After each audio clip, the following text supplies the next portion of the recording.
Hola amigos, ¿cómo están?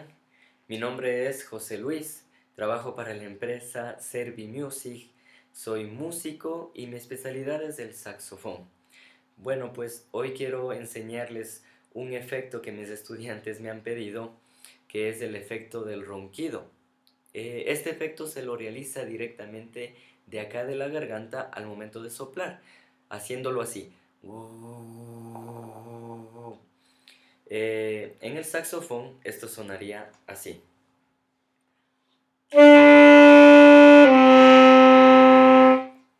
Bueno, pues este efecto es bastante utilizado en la música jazz, en las improvisaciones de blues. Si tú lo logras ya sacar este efecto, podrías incrementarlo en alguna canción que tú desees. Te voy a dar un ejemplo de cómo tú lo podrías incrementar en alguna canción, en alguna cosa que tú desees.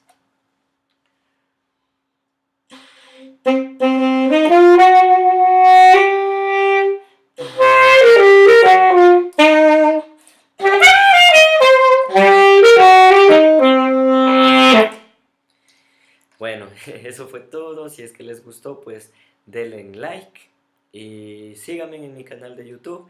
Algún comentario, si deseas aprender alguna otra cosa, pues dime, coméntame y yo estaré gustoso de ayudarte y de compartir mis pocos conocimientos contigo. Chao, bye.